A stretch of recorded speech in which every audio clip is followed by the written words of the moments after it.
भाग्यशाली हूँ, बहुत ज़्यादा खुशी होती है और कुछ नहीं है। कोई नहीं। अरे बेटी तेरे एक आंसू से समंदर निकल जाएगा। ये आंसू ही है जो इस आंदोलन को खड़ा कर दिया है। भाई साहब दोबारा दान पड़ गए, याद हो साथ में इसमें दोबारा दान पड़ गया आंदोलन में। पूनम जी, ये आंसू ही है जिन्होंने इस आंदोलन को खड़ा कर दिया है। दोबारा करा। और मुझे लगता है कि अब इस आंसू के बाद में इस आंदोलन के अंदर महिलाएं जो हैं, खासतौर पे जो आपको सुनती हैं, देखती हैं, बाबूजी ने कहा है कि जो गांव से महिलाएं हैं वो आपको अब मिलने वाले आना चाह रही हैं। जी बिल्कुल, मैं भी उनसे मिलना चाह रही हूँ। हाँ। एक खुशी है कि भाई इतनी सारी महिलाएं और मेरी चाची ताई हाल लग रही हैं और मैं घर से अकेली हूँ। देखिए, हर व्यक्ति घर से नहीं आ सकता। मैं आई हुई हूँ, मेरे परिवार में मानिए मैं आई हूँ, मेरा पूरा परिवार आया हुआ बिल्कुल है। है और तो मेरे घर से कोई नहीं है, तो वो सारी कमी यहाँ पे पूरी होती है। पहले से ही जब से मैं आती हूँ सभी मुझे प्यार करते हैं। और हरियाणा से आई हुई है, मैं भी हरियाणा गई थी, उनसे मिल नहीं पाई हूँ, तो अब मिलूंगी। मेरे लिए तो बहुत बड़ी बात है। कुछ दिन पहले आपका एक वीडियो वायरल हुआ, हमने भी लगाया, आपकी आंखों में आंसू थे उस समय भी, और आपने कहा कि मुझे कहा जा रहा है कि इस आंदोलन से आप चले जाइए।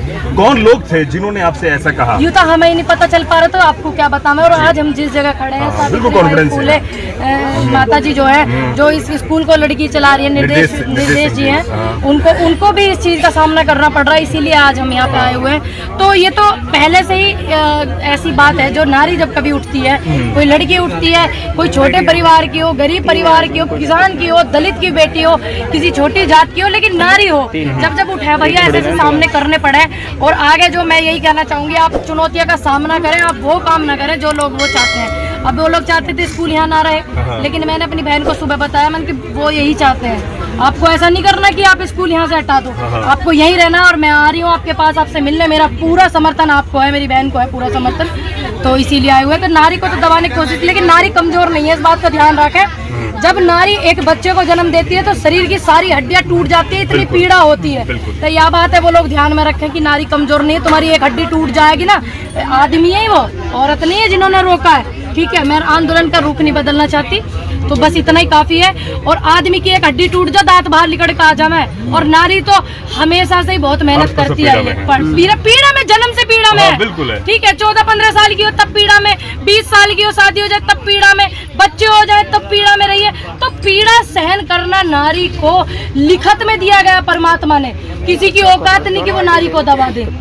लेकिन मैं आपसे जानना चाहता हूँ, कुछ देर पहले आपने कहा कि जो दलित महिलाएं, उन्हें ज्यादा अपमान के घूंट और दबाव और प्रेशर झेलना पड़ता है। ये आप मानती हैं कि खासतौर पे दलित जो आदिवासी हैं, देखिए दलित महिलाओं को वो मैंने सुनिए, देखिए दलित महिलाओं को बहुत ज्यादा झेलने पड़ता है और महिलाओं को ज्यादा मानती है। बिल्कुल, ये हमारा जो हिंदू संस्कृति देखिए है। अभी एक गुड़िया है, वो उसका एम्स में अस्पताल होने के लिए बहुत ज्यादा, उन्नाव की जो बेटी है, मैंने भी रिक्वेस्ट की माननीय मोदी जी से कि एम्स अस्पताल में उसका, देखिए बाद में राजनीति बाद में चमका लेना, बाद फिलहाल है उसकी जिंदगी का सवाल। वो बेटी है, वो दलित है, ये बात मायने नहीं रखती, मायने रखती है, देश की बेटी है, वो हमारी बहन है। पूनम जी, मैं इसी में पूछूं, वो बेटी है, ठीक है, हाँ जी, अगर वो सवर्ण होती, अपर होती, तो देश का निर्भया कांड हुआ था जंतर मंतर पर, पूरे 24 घंटे मीडिया था, है ना, और इतने आंदोलन हो गए, हाथरस में हो गया, अभी आपके लगातार जो ऐसे ऐसे कांड हो रहे हैं, लेकिन वो दलित की बेटी है, अछूत है,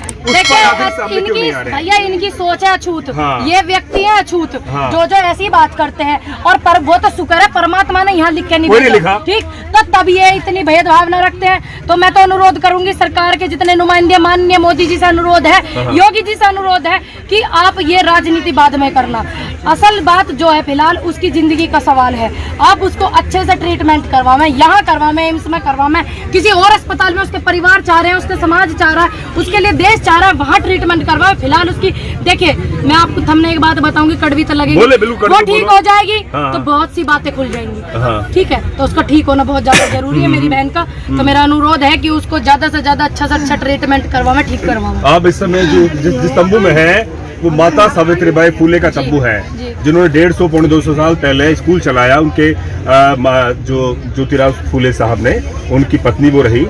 तो ये एक बहुत बड़ा क्रांतिकारी तंबू है। निर्देश सिंह जी को लगातार हमले मिल रहे हैं, धमकी मिल रही है कि यहाँ से स्कूल हटा लिया जाए। मैं वही आपसे कह रहा हूँ, आप पूनम पंडित हैं, क्योंकि आप एक शूटर रही हैं, खिलाड़ी हैं। ये देश में सबसे बड़ी जो समस्या वो जाति की है। देखिए ये जातिवादी के तो ये कर रहे हैं भैया, हम आपस में नहीं करते। नहीं होता है। राजनीति चमकानी पड़ रहा है ना, सुन लो आप मेरी बड़े भाई बात, जो राजनीति चमकाना चाह है ना वे करते हैं। आप मेरे गांव में जाइए, मेरे पंडितों के 5 ही घर हैं, टोटल यादवों के घर हैं, टोटल जाटवों के घर हैं। मेरे पंडितों के सिर्फ 5 ही घर है मेरे पूरे गाँव के अंदर, लेकिन मैं उनमें भी जाटवों में जाके खेलूं, उधर भी खाना वाना खा खाऊं, ठीक है। 1-2 बार मेरे को रोका, अड़ोसी पड़ोसी ने कही एक आधी बात, पर मैंने शादी ब्याह में इनके रसगुल्ले खारी मेरा मन है, मेरी जिंदगी मेरा जीवन मेरा मन, ठीक। मैं किसी नीच जाति में खाऊं, ऊंची में खाती, कुछ नहीं होती, ये लोग मानते हैं। तो मैं आपको बता दूं, मैं उच्च बिरादरी से हूँ, ये मायने नहीं है मैं देश की बेटी हूँ। देखिए मैं मेरे उच्च पुच्छ कुछ नहीं होता, ये सब ये मानते हैं कि उच्च बिरादरी से है, लेकिन मैं नहीं मानती इस चीज को। मैं तो मेरे गाँव में 5 ही घर है गिने चुने, और सभी जाटम है। आदम सूद का गांव मेरा जाटवों का है, ठीक, और आदम सूद का मेरा गांव यादवन का। सभी में हमारा प्रेम मोहब्बत है, आपको ये भी बता दूं। सभी में मुझे सब मुझे बहुत प्यार करे हैं, यादव बहुत मुझे प्यार करे, जाटव बहुत करे। अगर मैं चली जाऊँ तो लड़कियों की भी कितनी सारी आ जाए, अब से नहीं पहले से ही, क्योंकि मैं ज्यादातर पढ़ाई वढ़ाई सब बाहर ही रही है, तो पहले से ही आ जाए। बुआ आई हुई है, पूनम बुआ आई हुई है, पूनम दीदी आई हुई है, पहले से ही है भैया। तो ये इनकी मानसिक रूप से जो ये नपुंसक लोग हम है ना, मानसिक रूप से ये उनके काम होते हैं। अच्छा, मैं आपसे जानना चाहता हूँ कि हमारे जो धर्म ग्रंथ हैं उसमें नारी को बड़ा छोटा समझा गया है, उन पर हमले हुए हैं, लेकिन संविधान लागू होने के बाद आप यहाँ पर बड़ा निडर होकर बोल रही हैं। तो इस देश के अंदर चलेगा तो संविधान चलेगा, लेकिन वो योगी हो, मोदी हो, तमाम जो आरएसएस सरकारें हैं वो चाहते हैं कि फिर दोबारा से मनुवाद कायम हो और पूनम पंडित घर के अंदर बैठ जाए। देखिए मैं पूनम पंडित तो बैठने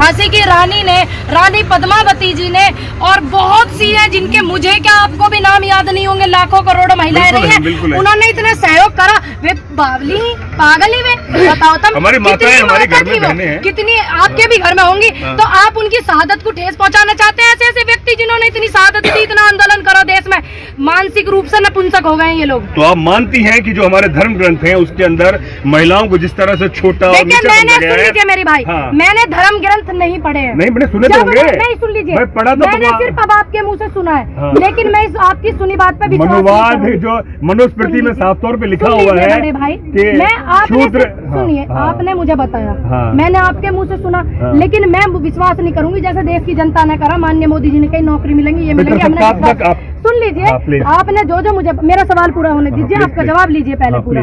मैंने वो आपके मुंह से सुना है सिर्फ, ठीक, एक पत्रकार और थे उनके मुंह से सुना कि ये लिखा हुआ है ग्रंथों में कि नारी को दबाया जाता है, ये लिखा हुआ। दहेज आप समझते हैं? समझती हूँ, मेरे सवाल आप पूरा सुनिए पहले। जब तक मैं खुद नहीं पढ़ूंगी तब तक मैं इस बात पर विश्वास नहीं करूंगी कि ग्रंथों में ये लिखा है या नहीं लिखा। भाई मैंने पढ़ा नहीं है, जब मैं पढ़ लूंगी तो विश्वास करूंगी, लेकिन उस विश्वास को उन ग्रंथों की तरफ नहीं कर सकती मैं फिर, क्योंकि संविधान हमारे देश में लागू है, नारी को सम्मान दिया जाता है, दर्जा दिया जाता है बराबर का। नारी कौन से फील्ड में नहीं है, ये कौन सा काम कर लेंगे महिलाओं के बिना? ये पैदा महिलाओं के बिना हो गए थे, बताइए। इन्होंने इतनी बड़ी बड़ी लड़ाई लड़ी, इतनी सेनाओं में हमारी महिलाएं फाइटर रही हैं, सबने बिना नारी के कर लिया।